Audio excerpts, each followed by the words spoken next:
ಶಶಾಂಕ್ ನನ್ನ ಕಳೆದು ಹೋಗಿರೋ ದಿನಗಳು ಅಂತ ನನಗೂ ಗೊತ್ತು. ನಾನು ಅವನನ್ನ ತುಂಬಾ ದ್ವೇಷಿಸ್ತೀನಿ. ಅವನ ಮೇಲೆ ನನಗೆ ಸಿಟ್ಟಿದೆ ಅಂತ ಒಪ್ಕೋತೀನಿ. ಗೊತ್ತಿದ್ದೋ ಗೊತ್ತಿಲ್ದೇನೋ ನಾನು ಅವನ್ನ ತುಂಬಾ ಹೀಯಾಳಿಸಿದ್ದೀನಿ, ಕೆಟ್ಟದಾಗಿ ಮಾತಾಡಿದ್ದೀನಿ.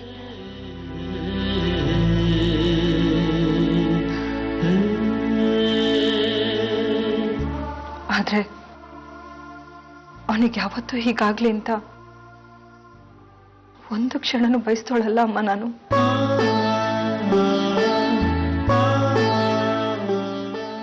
ಸಂಬಂಧಗಳು ಸತ್ತು ಹೋಗ್ಬೋದು ಅಮ್ಮ, ಆದ್ರೆ ಮಾನವೀಯತೆ ಯಾವತ್ತೂ ಸಾಯೋದಿಲ್ಲ. ಇದು ನಿಮ್ಗಿಂತ ಚೆನ್ನಾಗಿ ಬೇರೆ ಯಾರಿಗೂ ಅರ್ಥ ಆಗೋಕ್ ಸಾಧ್ಯ ಇಲ್ಲ. ಆದ್ರೂ ನೀವು ನನಗೆ ಈ ವಿಷಯನ ಹೇಳೇ ಇಲ್ವಲ್ಲ ಅಮ್ಮ. ನನ್ನನ್ನು ಅಷ್ಟು ಕ್ರೂರಿ ಅಂತ ಅನ್ಕೊಂಡ್ಬಿಟ್ರ?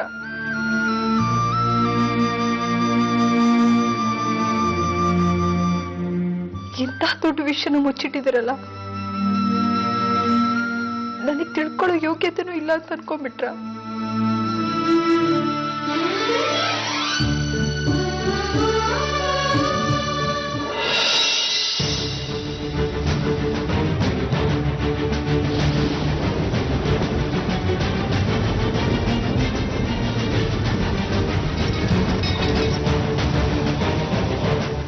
ಹೇಳಿ ಅಮ್ಮ, ಯಾಕೆ ಹೀಗೆ ಮಾಡಿದ್ರಿ?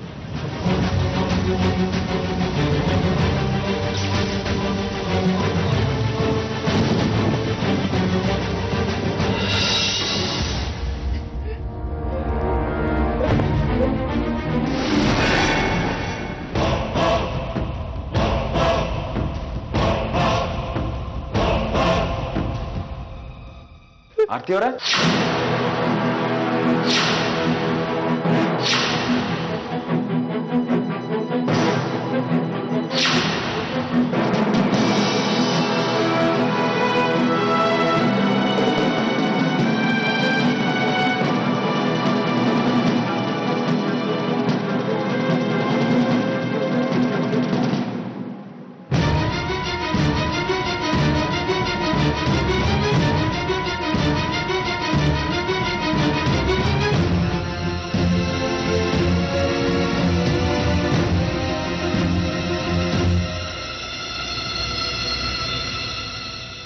ಆರ್ತಿಯವರೇ,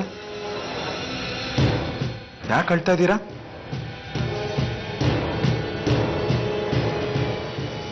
ಏನಾಯ್ತು ಶುಭಮ್ಮ, ಯಾಕೆ ಅಳ್ತಾ ಇದ್ದೀರಾ? ಹೇಳಿ ಶುಭಮ್ಮ, ಯಾಕೆ ಅಳ್ತಾ ಇದ್ದೀರಾ? ಏನಿಲ್ಲ ಸೂರ್ಯ ಅವರೇ, ಅದು ಸ್ವಲ್ಪ ದಿನದಿಂದ ನಂಗೆ ಹುಷಾರಿರ್ಲಿಲ್ಲ. ವ್ರತ ಉಪವಾಸ ಮಾಡಿ ಸುಸ್ತಾಗಿದ್ದೆ.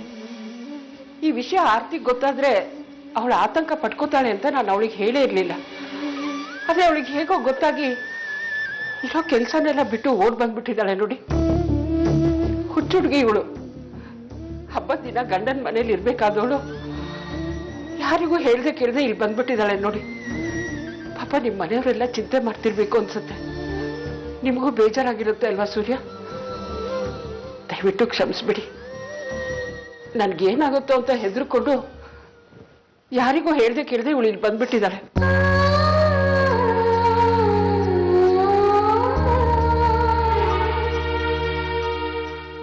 ನೀವು ಪೂಜೆನ ಅರ್ಧಕ್ಕೆ ಬಿಟ್ಟು ಬರುವಂತ ಅಗತ್ಯ ಏನಿತ್ತು ಅಂತ ನನಗೆ ನಿಮ್ಮ ಮೇಲೆ ತುಂಬಾ ಸಿಟ್ಟಾಗಿತ್ತು. ಆದ್ರೆ ಯಾರಿಗೆ ತಾನೇ ನಿಮ್ಮ ಮೇಲೆ ಹೆಚ್ಚೊತ್ತು ಸಿಟ್ಟಿರಕ್ಕಾಗತ್ತೆ ಹೇಳಿ? ಕಾರಣ ಏನು ಅಂತ ಗೊತ್ತಾದ್ಮೇಲೆ ಇಂಥ ಸಣ್ಣ ವಿಷಯ ನನಗೆ ಯಾಕೆ ಅರ್ಥ ಆಗಿಲ್ಲ ಅಂತ ನನಗೆ ನನ್ನ ಮೇಲೆ ಸಿಟ್ಟು ಬಂದ್ಬಿಡುತ್ತೆ. ನೀವು ತುಂಬಾ ಒಳ್ಳೆಯವರು ಆರ್ತಿಯವ್ರೆ. ಎಲ್ರ ಬಗ್ಗೆ ಎಷ್ಟು ಕಾಳಜಿ ತಗೋತೀರಾ, ಎಷ್ಟು ಚಿಂತೆ ಮಾಡ್ತೀರಾ. ಇನ್ ಕೇಸ್ ನಿಮ್ ಶತ್ರು ನಿಮ್ಮ ಹತ್ರ ಬಂದು ಸಹಾಯ ಕೇಳಿದ್ರೆ ಓಡ್ ಬಂದು ಸಹಾಯ ಮಾಡ್ತೀರಾ. ನಿಮ್ ಹಾಗೆ ಯಾರು ಯೋಚಿಸೋದಕ್ಕಾಗಲ್ಲ ಆರ್ತಿಯವ್ರೆ.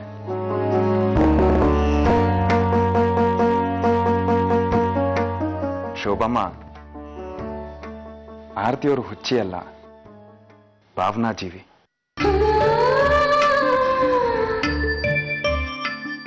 ಸಂಬಂಧನ ಉಳಿಸ್ಕೊಳ್ಳೋದು ನಾನು ನಿಮ್ಮಿಂದ ಕಲಿಬೇಕು.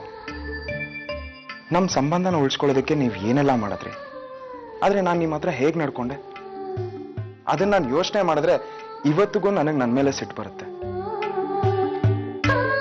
ಇವತ್ತು ನನಗೆ ಗೊತ್ತಾಯ್ತು ಸಂಬಂಧನ ಉಳಿಸ್ಕೊಳ್ಳೋದಕ್ಕೆ ನೀವೇನ್ ಬೇಕಾದ್ರೂ ಮಾಡ್ತೀರಾ ಅಂತ. ಎದುರುಗಡೆ ಇರೋರ ಮೇಲೆ ನಂಬಿಕೆ ಇದ್ದಾಗ ಮಾತ್ರ ಒಬ್ರ ತಲೆ ತನ್ನಂತಾನೆ ಬಾಗತ್ತೆ. ಆರತಿಯವರೇ, ಇವತ್ತು ಈ ಸೂರ್ಯನ ತಲೆ ನಿಮ್ ಮುಂದೆ ಬಾಗ್ತಿದೆ.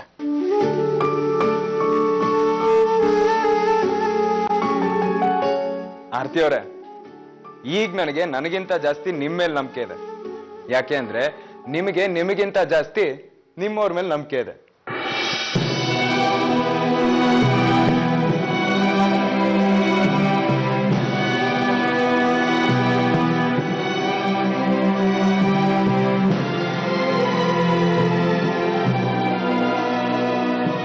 ಆರ್ತಿ, ಏನೇ ಯೋಚನೆ ಮಾಡ್ತಾ ನಿಂತಿದ್ಯಾ?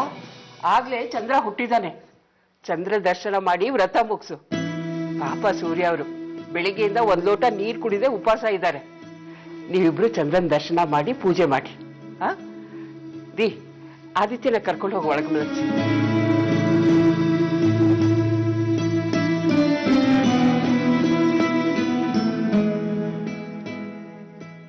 ಸೂರ್ಯ ಅವರೇ, ನಾನು ಆರ್ತಿಗೆ ತಾಂಬೂಲ ಕೊಟ್ಟು ಕಳಿಸ್ತೀನಿ. ಸರಿ.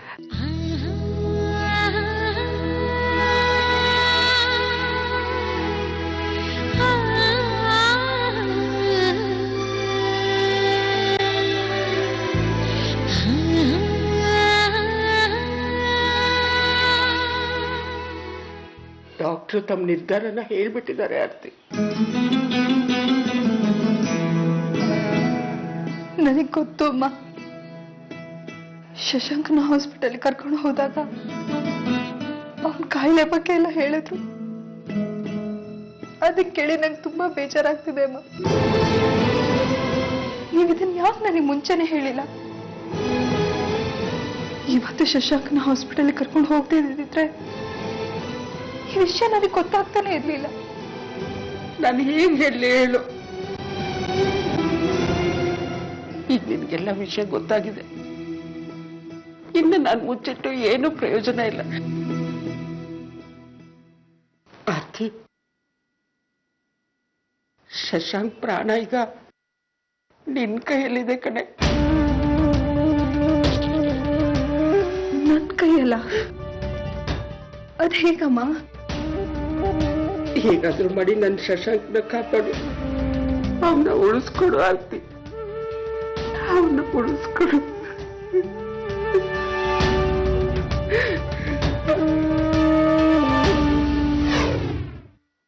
ಆರತಿಯವರೇ, ನಿಮ್ ದುಃಖ ಕಷ್ಟಗಳನ್ನ ನನಗೆ ಕೊಟ್ಬಿಡಿ. ನಿಮ್ ಮನ್ಸಿನಲ್ಲಿ ಯಾವುದೇ ರೀತಿ ಆತಂಕ ಇಟ್ಕೊಂಬಿಡಿ. ನೋಡಿ, ಇನ್ ಕೇಸ್ ಒಬ್ರಿಗೆ ಇನ್ನೊಬ್ರು ವಿಷಯ ಇಷ್ಟ ಆಗಿಲ್ಲ ಅಂದ್ರೆ ನಾವು ಜಗಳ ಆಡ್ಕೊಳ್ಳೋಣ, ಮಾತು ಬಿಡೋಣ, ಮುನ್ಸ್ಕೊಳ್ಳೋಣ. ಆದ್ರೆ ಸಮಾಧಾನನೂ ಮಾಡ್ಕೊಳ್ಳೋಣ. ನಮ್ಮಿಬ್ರು ಮಧ್ಯೆ ಯಾವುದೇ ರೀತಿ ವಿಷಯನ ಮುಚ್ಚಿಡ್ಬಾರ್ದು. ವಿಷಯ ಎಷ್ಟೇ ಸಣ್ಣದಾಗಿರ್ಲಿ, ನಮ್ಮಿಬ್ರು ಮಧ್ಯೆ ಯಾವ ಗುಟ್ಟು ಇರಬಾರ್ದು. ಪ್ರಾಮಿಸ್? ನನಗೆ ಗೊತ್ತು ನಾನು ಇಂಥ ದೊಡ್ಡ ವಿಷಯನ ನಿನ್ನಿಂದ ಮುಚ್ಚಿಟ್ಟಿದ್ದೀನಿ ಅಂತ. ಆದ್ರೆ ಮುಚ್ಚಿದ್ರೆ ನಾನು ಇನ್ನೇನ್ ಮಾಡ್ಲಿ ಹೇಳು? ಈ ವಿಷಯ ಹೇಳಿ ನಿನ್ನ ಹೊಟ್ಟೆಲ್ ಹುಟ್ಟೋ ಮಗುಗೆ ನಾನೇ ಅಪಾಯ ಹೇಗ್ ತಂದೊಡ್ಲಿ? ನಾನು ಈ ಮಗು ಅಜ್ಜಿ. ನನ್ನ ಮಗುಗೆ ಅಪಾಯ ಆಗೋದನ್ನ ನಾನು ಹೇಗ್ ನೋಡ್ಕೊಂಡಿರ್ಲಿ ಹೇಳು? ಆದಿತ್ಯ ಹುಟ್ಟುವಾಗ ನೀನು ನನ್ನ ಸೊಸೆ ಆಗಿದ್ದೆ. ಆದ್ರೆ ಈಗ ನೀನು ನನ್ನ ಮಗಳು. ನನ್ನ ಮಗಳ ಮಗುಗೆ ಅಪಾಯ ಆಗೋದನ್ನ ನೋಡ್ಕೊಂಡು ಯಾವ ತಾಯಿ ತಾನೇ ಸಹಿಸ್ಕೊಂಡಿರ್ತಾಳೆ ಹೇಳು?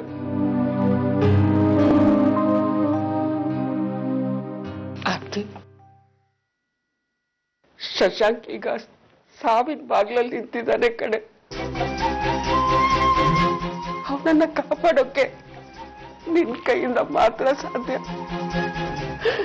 ನೀನ್ ಮಾತ್ರ ಆ ಕೆಲಸ ಮಾಡ್ಬೋದು. ನಾನ್ ಮಾಡೋಕೆ ಹೇಗೆ ಸಾಧ್ಯ? ಆರ್ತಿ, ಪ್ಲೀಸ್ ಆರ್ತಿ, ದಯವಿಟ್ಟು ಆದಿತ್ಯನ್ ಬೋನ್ ಯಾರೋ ಶಶಾಂಕ್ ಕೊಡ್ಸೋದಕ್ಕೆ ಒಪ್ಕೊ. ನನ್ನ ಮಗನ್ನ ಉಳಿಸ್ಕೊಡುವ, ನನ್ನ ಮಗನ್ನ ಉಳಿಸ್ಕೊಡು ಆರ್ತಿ, ಇಲ್ಲ ಅಂತ ಹೇಳ್ಬೇಡ. ಇವತ್ತು ಒಬ್ಬ ತಾಯಿ ಇನ್ನೊಬ್ಬ ತಾಯಿ ಎದುರು ಸರಿಗೊಂಡೆ ಮಗನ್ ಪ್ರಾಣ ಭಿಕ್ಷೆ ಬೇಡ್ತಾ ಇದ್ದಾಳೆ. ನೀನ್ ಕೊಡೋ ಭಿಕ್ಷೆ ಈ ತಾಯಿ ಮಗನ್ನ ಜೀವಂತವಾಗಿರ್ಸತ್ತೆ. ನೋಡು, ನೀನ್ ಉಪಕಾರನ ನನ್ನ ಜೀವನ ಪರ್ಯಂತ ಮರೆಯಲ್ಲ ಕಡೆ. ನೀನ್ ಏನ್ ಕೇಳಿದ್ರು ನಾನು ಮಾಡ್ತೀನಿ. ದಯವಿಟ್ಟು ಬೋನ್ ಮ್ಯಾರೋ ಕೊಡ್ಸೋದಕ್ಕೆ ಒಪ್ಕೊ. ನನ್ನ ಮಗನ ಉಳಿಸ್ಕೊಡು, ನನ್ನ ಮಗನ ಉಳಿಸ್ಕೊಡು.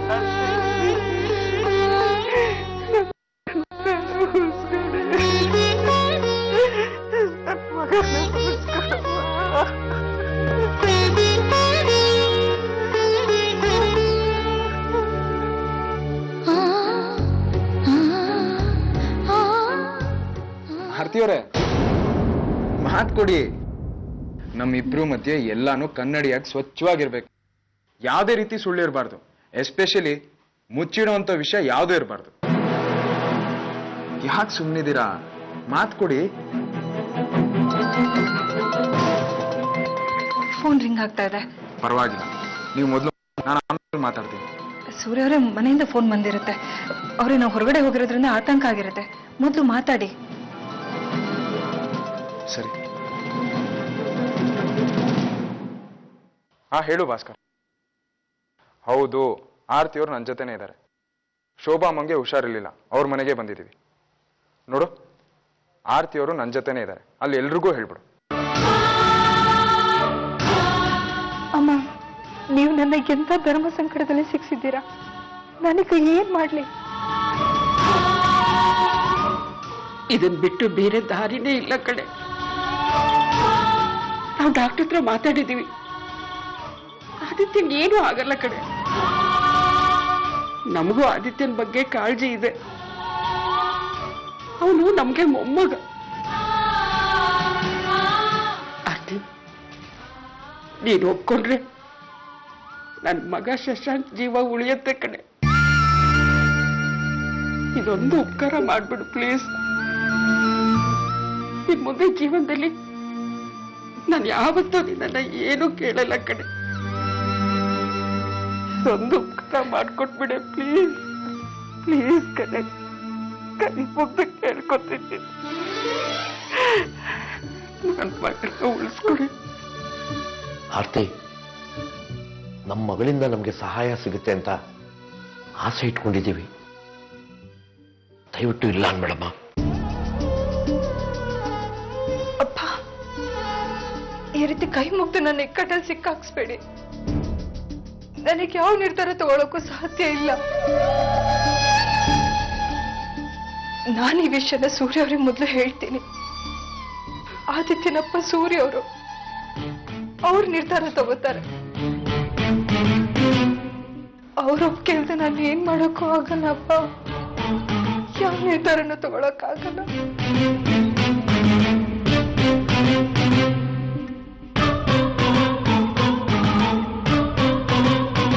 ನಾನು ಯಾವ ನಿರ್ಧಾರನೂ ಮಾಡೋಕ್ಕಾಗ್ತಿಲ್ಲ. ಯಾವ ನಿರ್ಧಾರ?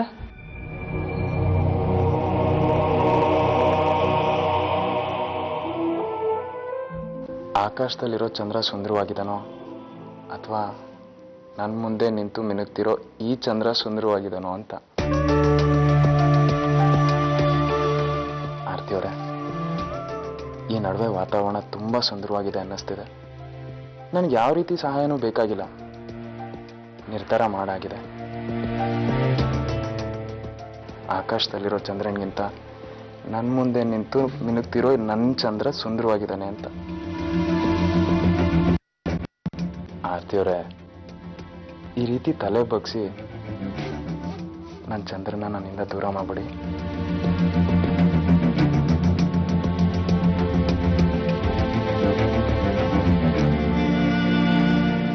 ಇಲ್ಲ ಅಮ್ಮ, ನಾನ್ ಸೂರ್ಯ ಅವರಿಂದ ಯಾವ ವಿಷಯನೂ ಮುಚ್ಚಿಡೋದಿಲ್ಲ.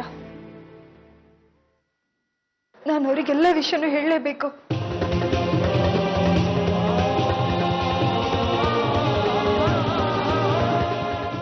ನಾನು ಅವರನ್ನ ಕಣ್ಣಲ್ಲಿ ಕಣ್ಣಿಟ್ಟು ನೋಡ್ತೇನೆ ಅಂತ ಯಾವ ಕೆಲಸನೂ ಮಾಡೋದಿಲ್ಲ.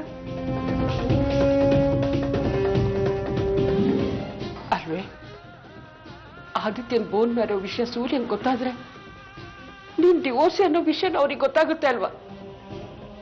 ಇದರಿಂದ ನಿನ್ ಜೀವನನೇ ಧ್ವಂಸ ಆಗ್ಬಿಡತ್ತೆ ಕಡೆ. ಅವ್ರು ಇದನ್ನ ಹೇಗ್ ಸಹಿಸ್ಕೋತಾರೆ ಹೇಳು?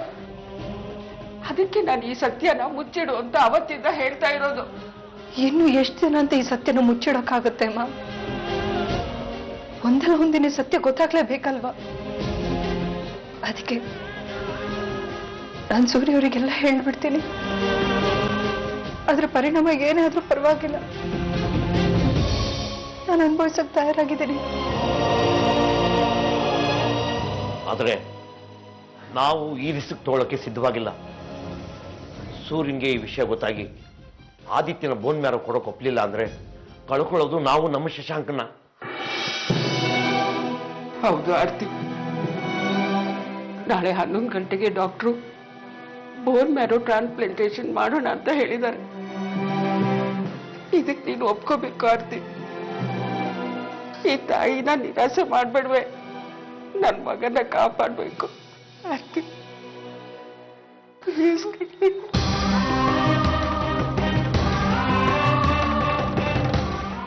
ನನಗೆ ನಿಮ್ ನೋವು ಅರ್ಥ ಆಗುತ್ತೆ ಬಾ, ಆದ್ರೆ ನಾನು ಸೂರ್ಯ ಅವರಿಂದ ಯಾವ ವಿಷಯನೂ ಮುಚ್ಚಿಡೋಕೆ ಇಷ್ಟಪಡಲ್ಲ. ಆದಿತ್ಯ ಅವ್ರ ಮಗ, ಅವ್ರ ಮಗನ ಬಗ್ಗೆ ತಿಳ್ಕೊಳ್ಳೋ ಹಕ್ಕು ಅವರಿಗಿದೆ. ನೀವು ಸೂರ್ಯರು ಒಪ್ಕೊಳ್ಳಲ್ಲ ಅಂತ ನೀವು ಹೇಗೆ ಹೇಳ್ತಾ ಇದ್ದೀರಮ್ಮ? ಬಹುಶಃ ಅವ್ರು ಒಪ್ಕೊಳ್ಳಬಹುದಲ್ವಾ?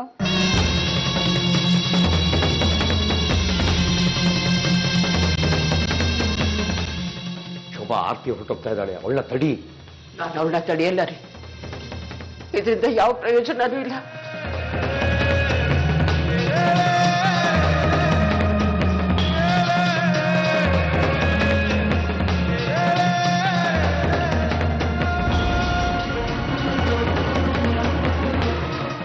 ಅಮ್ಮ, ನಾನು ಆಡ್ಬಾರ್ದಿರೋ ಅಂತ ಯಾವ ಮಾತಾಡ್ದೆ? ನೀವ್ ಯಾಕೆ? ಬಹುಶಃ ಅನ್ನೋ ಪದದ ಅರ್ಥ ಗೊತ್ತೇನೆ ನಿನ್ಗೆ? ಬಹುಶಃ ಅನ್ನೋ ಪದದ ಅರ್ಥ ನನ್ನ ಮಗ ಬದುಕಲೂಬಹುದು, ಸಾಯಲೂಬಹುದು ಅಂತ ಅರ್ಥ ಕಡೆ. ನೀನ್ ಸೂರ್ಯ ಅವರಿಗೆ ಎಲ್ಲ ವಿಷಯ ಹೇಳ್ಬೇಕು, ಅಷ್ಟೇ ತಾನೆ? ಹೋಗು, ಎಲ್ಲ ವಿಷಯನೂ ಅವ್ರಿಗೆ ಹೇಳ್ಬಿಡು. ಆದಿತ್ಯನು ನಿನ್ ಜೊತೆ ಕರ್ಕೊಂಡು ಹೋಗು. ನಿನಗೆ ನೀನು ನಿನ್ ಮಗ ಚೆನ್ನಾಗಿರ್ಬೇಕು. ನನ್ ಮಗ ಬದುಕಿದ್ರೆಷ್ಟು, ಸತ್ರೆಷ್ಟು. ನೀನು ನಿನ್ನ ಮನೆ ಸಂಸಾರದ ಜೊತೆ ಸಂತೋಷವಾಗಿದ್ಯಾ, ಪ್ರೀತಿ ಮಾಡೋ ಗಂಡ, ಮುದ್ದಾದ 2 ಮಕ್ಕಳು. ಹೋಗು, ನಿನ್ನ ಮನೆ ಸಂಸಾರದ ಜೊತೆ ಚೆನ್ನಾಗಿರು. ಹೋಗು. ನೀನ್ ಸೂರ್ಯ ಅವರಿಗೆ ಶಶಾಂಕ್ ಬಗ್ಗೆ ಹೇಳ್ಬೇಕು ಅಂತ ಅನ್ಕೊಂಡಿದ್ಯಲ್ಲ, ಹೋಗಿ ಹೇಳು. ನಾವ್ಯಾರು ನಿನ್ನ ತಡೆಯಲ್ಲ ಕಡೆ. ನೀನು ನಿನ್ನ ಮಕ್ಕಳು ನಿನ್ನ ಸಂಸಾರದ ಜೊತೆ ಚೆನ್ನಾಗಿರ್ಬೇಕು. ನಾವು ಬಯಸಿದ್ದು ಇದನ್ನೇ, ಮುಂದೆ ಬಯಸೋದು ಅದನ್ನೇ. ನೀನ್ ಚೆನ್ನಾಗಿರ್ಬೇಕು, ಚೆನ್ನಾಗಿರ್ಬೇಕು.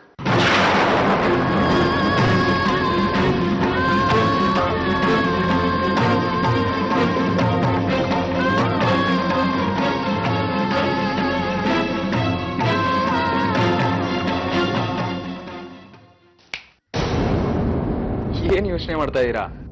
ನಡೀರಿ ಹೋಗೋಣ. ಹೋಗ್ತಾ ಆದಿತ್ಯನೂ ಕರ್ಕೊಂಡು ಹೋಗೋಣ. ನನ್ನ ಮಗನ ನಾನು ತುಂಬಾ ಮಿಸ್ ಮಾಡ್ಕೊಂತ ಇದ್ದೀನಿ.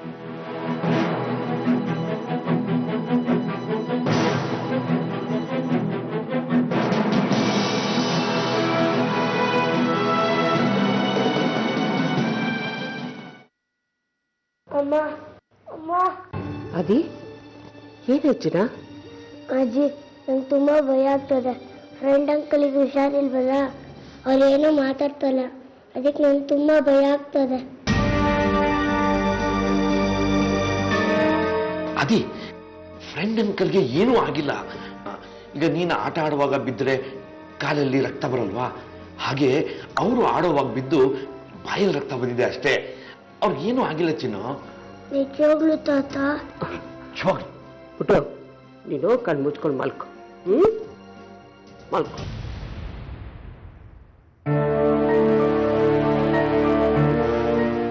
ಅಪ್ಪ ಬಂದಿದಾರ? ಅಪ್ಪನ ಕಾರ್ ಕೀ ಇದೆ. ಅಪ್ಪ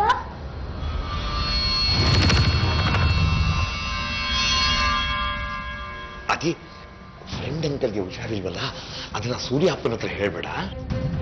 ಏನಕ್ಕೆ? ಅದು ಆಕಾಶದಲ್ಲಿ ದೇವತೆಗಳಿದಾರಲ್ಲ, ಅವರು ನನ್ನ ಹತ್ರ ಹೇಳಿದ್ರು, ಫ್ರೆಂಡ್ ಅಂಕಲ್ಗೆ ಹುಷಾರಿಲ್ಲದೆ ಇರೋ ವಿಷಯ ನೀನು ಬೇರೆ ಯಾರಿಗಾದ್ರು ಹೇಳಿದ್ರೆ ಅವ್ರಿಗೆ ವಾಸಿ ಆಗಲ್ಲಂತೆ.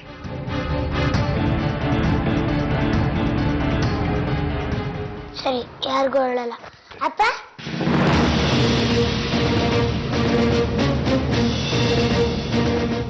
ಆದಿತ್ಯ ನಾನು ಹೇಳಿದ ಮಾತನ್ನ ನಂಬ್ಕೊಂಡಿದ್ದಾನೆ ಅಂತ ನಂಗೆ ಅನ್ನಿಸ್ತಾ ಇಲ್ಲ.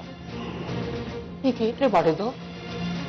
ಆದಿತ್ಯ ವಿಷಯನೆಲ್ಲ ಸೂರ್ಯನ ಹತ್ರ ಹೇಳ್ಬಿಟ್ರೆ ಎಡಬಟ್ಟಾಗ್ಬಿಡುತ್ತೆ ಅಲ್ವಾ? ಅಪ್ಪ, ನಾನು ನಿಮ್ಗೊಂದು ಸೀಕ್ರೆಟ್ ಹೇಳ.